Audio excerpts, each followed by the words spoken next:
நீங்க வருவீங்க ரொம்ப நேரம் காத்துங்க. பிள்ளைங்களாம் ரொம்ப பசியா இருக்கிறாங்க. சாப்பாட்டுக்கு எதுவுமே இல்லை வீட்டில். அரிசி பானையை திறந்தா பானையில் அரிசி இல்லை, காய்கறி இல்லை. நீங்கள் வருவீங்க, அரிசி வாங்கிட்டு வரீங்க, சாப்பாடுக்கு ஏதாச்சும் வாங்கிட்டு வரீங்க, காய்கறிலாம் வாங்கிட்டு வரீங்க. பார்த்துட்டே இருக்காங்க பிள்ளைங்க ரொம்ப பசின்னு சொல்லிட்டு இருக்குதுங்க. நீங்கள் வேலைக்கு போனீங்களே, வேலைலாம் தேடிட்டீங்களா? நானும் போய் எல்லா இடத்துலையும் வேலை தேடி தேடி அலைகிறேன். எங்கேயுமே வேலை கிடைக்கலையே.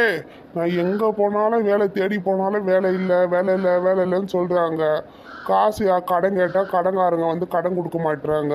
என்கிட்ட இப்போ காசும் இல்லை. எங்கே வேலை தேடி போனாலும் ஊர் ஃபுல்லாக பஞ்சம் போயிடுச்சா. எல்லாம் இந்த ஊரை விட்டு கிராமத்தை விட்டு கிளம்பி போகிறாங்க. இந்த ஊரில் யாருமே இல்லை. நம்ம ஒண்டி தான் இருக்கிறோம். ஆனால் பிள்ளைங்க பசின்னு கேட்குதுங்க. நான் என்ன பண்ணுறதுனே தெரியலையே. அம்மா பசிக்குது, எனக்கு சீக்கிரம் சோறு வேணும். எனக்கு அம்மா பசிக்குது, எனக்கு மயக்கமா வருதுமா, எனக்கு பசிக்குதுமா, சாப்பாடு வேணுமா?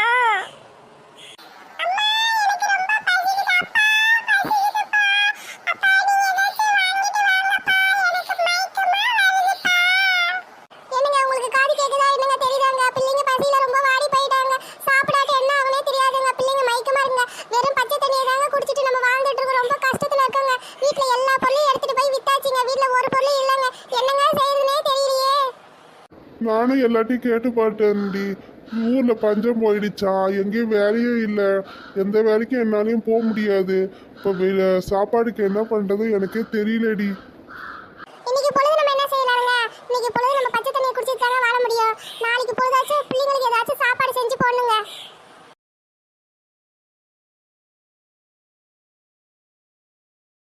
அம்மா இதை குடிமா, அப்பா நாளைக்கு ஏதாச்சும் வாங்கிட்டு வருவாரு. தட்டி குடிச்சிட்டு தூங்குமா, இதுல பசி சரியாயிரும் உனக்கு. அம்மா நீங்க அழுவாதீங்கம்மா, குடிங்கம்மா, எனக்கு பசி சரியாயிரும், நான் தண்ணியே குடிக்கிறேம்மா.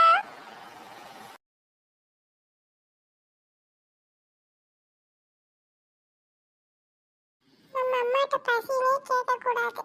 அம்மா ரொம்ப கஷ்டப்படுறாங்க, அம்மா அப்பா ரொம்ப கஷ்டப்படுறாங்க. நம்ம தண்ணி குடிச்சிட்டே தூங்கிடலாம்ல. ஆமா தீதி சொல்றது சரிதான் இருக்கு. அம்மாவும் அப்பாவும் ரொம்ப கஷ்டப்படுறாங்க. பசிக்கிறதே கேட்கக்கூடாது. வீட்டில் எந்த சாமானும் இல்லை, அப்பாவுக்கு வேலை இல்லை, அம்மா ரொம்ப கஷ்டப்படுறாங்க. நம்ம தண்ணி குடிச்சிட்டே தூங்கிடலாம். தண்ணியாச்சும் குடிங்க, தண்ணி குடிச்சிட்டு தூங்குங்க.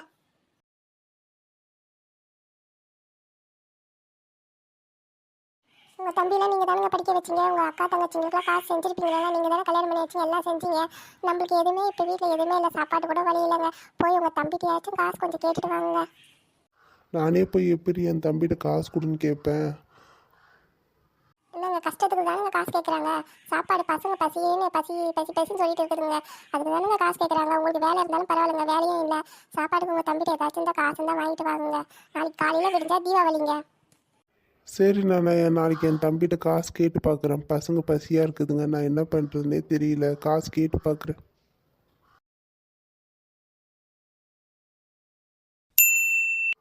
Hi friends.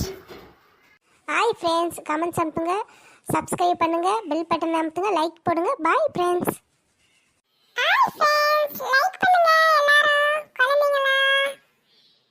மக்களே ஆதரவு கொடுங்கள். ஏழை குடும்பத்தை பார்த்துட்டு கமெண்ட்ஸ் பண்ணுங்க, சப்ஸ்கிரைப் பண்ணுங்க, லைக் பண்ணுங்க, பெல் பட்டனை அமுத்துங்க மக்களே. நீங்கள் இதுக்கு இந்த ஏழை குடும்பத்தை பார்த்து ஆதரவு கொடுங்கள் மக்களே.